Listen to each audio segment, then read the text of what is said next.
جو تمہاری قبر کے اندر تم کو عافیت دینے والا ہے۔ مسلمانوں، نماز پڑھو،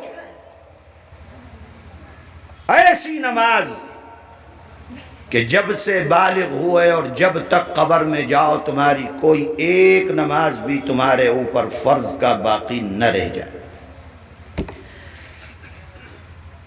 اور قرآن تو ایسا لگتا ہے جیسے اس امت پر پڑھنے کے لیے اترا ہی نہیں ہے۔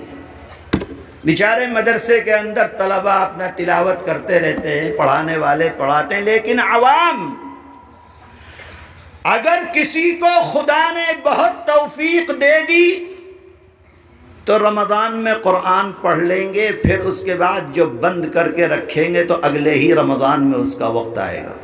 تو بھئی ہے ایسا کہ نہیں ہے؟ یہ بات غلط ہوگی، نہیں تو میں کہتا آپ سے ہاتھ اٹھا کے بتاؤ کہ روزانہ کون کون قرآن کی تلاوت کرتا ہے، لیکن وہ نہیں مجھ کو کرنا ہے، مجھے پوچھنا نہیں ہے۔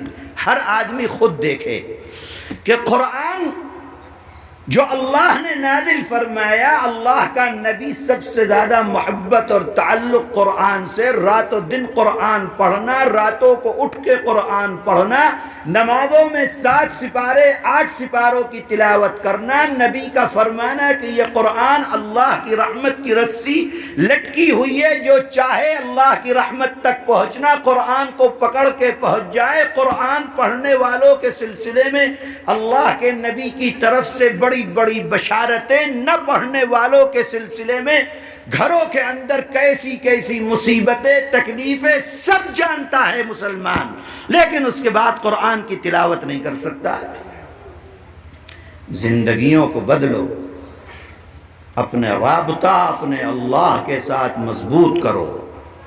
دنیا کماؤ کو یہ نہیں کہتا کہ آپ تجارت مت کیجئے، تجارت کیجئے، خوب کیجئے، لیکن اللہ کو راضی کر کے کیجئے، جھوٹ بول کر مت کیجئے، دھوکہ دے کر مت کیجئے، کسی کو پریشان کر کے مت کیجئے، کسی کا حق مار کر مت کیجئے۔ وہ تجارت کیجئے جس سے آپ کا اللہ آپ سے راضی ہو۔ میرے بھائیوں، یہ مطلب نہیں ہے کہ آپ دنیا کو چھوڑ کر ایک طرف بیٹھ جائیں۔ ہاں، اگر غلط کر رہے ہو اس غلط کو چھوڑ دو، اچھائی کو اپناؤ، غلط طریقے کو چھوڑ دو۔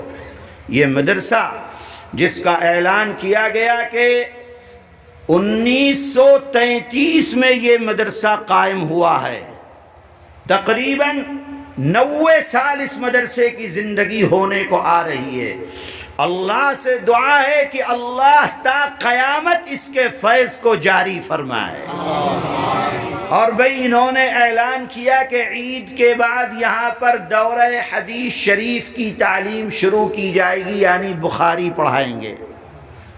بہت شوق ہوتا ہے لوگوں کو شیخ الحدیث بننے کا، ماشاءاللہ۔ تو بخاری کی تعلیم شروع ہوگی، اللہ تعالیٰ اس کو قبولیت سے نوازے۔ طلبہ، جو طلبہ یہاں پڑھ رہے ہیں، ہر طالب علم کی دل کی خواہش ہوتی ہے کہ وہ بخاری پڑھنے کے لیے دارالعلوم دیوبند جائے۔ اساتذہ کو چاہیے، انتظامیہ کو، کہ وہ طلبہ کو دارالعلوم جانے سے نہ روکیں۔ جن کے اندر استطاعت ہے، طاقت ہے، وہ جائیں اور جا کر دارالعلوم دیوبند میں داخلہ کا امتحان دیں۔ اگر کامیاب ہو گئے تو دارالعلوم میں بخاری پڑھیں، اگر ناکام ہو گئے وہاں پر تو ان سے گزارش ہے طلبہ سے کہ پھر کسی دوسری جگہ مت جائیں، واپس اپنے مدرسے کے اندر آئیں اور یہاں آ کر اپنے مدرسے سے یہاں پڑھ کر، یہاں سے فارغ ہو کر اپنی زندگی کو آگے لے کر چلیں۔ اور اس کے ساتھ ساتھ اساتذہ، ذمہ داران، مدرسے کے محتمم، ان کو بھی یہ نظام بنانا ہوگا کہ طلبہ یہاں سے جا رہے ہیں تو ان کے جانے کا نظام بنائیں، اور جب وہاں اگر داخلہ خدا نہ خواستہ نہیں ہوتا ہے تو جب وہ وہاں سے واپس آئیں تو ان کی واپسی کا بھی نظام بنائیں، تاکہ وہ اپنی سہولت کے ساتھ ان کا سفر آنے جانے کا ہو۔ یہ میری گزارش ہے طلبہ سے، اور یہ میری گزارش ہے اساتذہ سے اور ذمہ داران سے کہ دارالعلوم اللہ کی طرف سے ہمارے اس ملک میں اس وقت قائم کیا گیا تھا جب ہمارے ملک کے سارے مدرسوں کو ختم کر دیا گیا تھا۔ تاریخ بڑی لمبی ہے۔ 1866 میں دارالعلوم قائم کیا گیا، کن حالات میں قائم کیا گیا وہ ایک لمبی تفصیل ہے۔ بزرگوں نے، اکابرین نے، حضرت قاسم نانوتوی رحمۃ اللہ علیہ، رشید احمد صاحب گنگوہی رحمۃ اللہ علیہ، حاجی عابد حسین صاحب رحمۃ اللہ علیہ، حضرت مولانا مظہر صاحب نانوتوی رحمۃ اللہ علیہ، حضرت مولانا یعقوب صاحب دیوبندی رحمہ اللہ، اور بہت جو اس وقت چند بزرگان دین دنیا کے اندر اس وقت رہ گئے تھے، ان حضرات نے دارالعلوم دیوبند کو قائم کیا تھا۔ تو طلبہ کی ایک خواہش ہوتی ہے کہ ہم وہاں سے پڑھیں، تو آپ ان کو اجازت دیجئے، لیکن طلبہ سے یہ گزارش ہے کہ اگر وہاں داخلہ نہیں ہوتا تو پھر واپس آپ اپنے مدرسے کے اندر آئیں اور یہاں آ کر آپ بخاری کی تکمیل کریں، کہیں ادھر ادھر پھر بھٹکنے کی ضرورت آپ کو نہیں ہے۔ اللہ تعالی اس مدرسے کو خوب ترقی عطا فرمائے، اس کے فیض کو جاری فرمائے، ساری فرمائے۔ اصل میں بات یہ ہے کہ جناب والا میں تقریر کرنے کے لیے آیا ہی نہیں تھا اس وقت۔ مجھ کو تو میرے جو میزبان ہیں اس سفر کے بھائی قمر الدین صاحب، انہوں نے مجھ کو یہ حکم دیا تھا کہ جانا ہے اور جا کر دعا کرا کے واپس چلے آنا ہے، لیکن آپ حضرات کی محبت، آپ حضرات کا تعلق ہم سے، ہمارے گھر والوں سے، ہمارے خاندان والوں سے، یہ کوئی آج کا نہیں ہے، کوئی نئی چیز نہیں ہے۔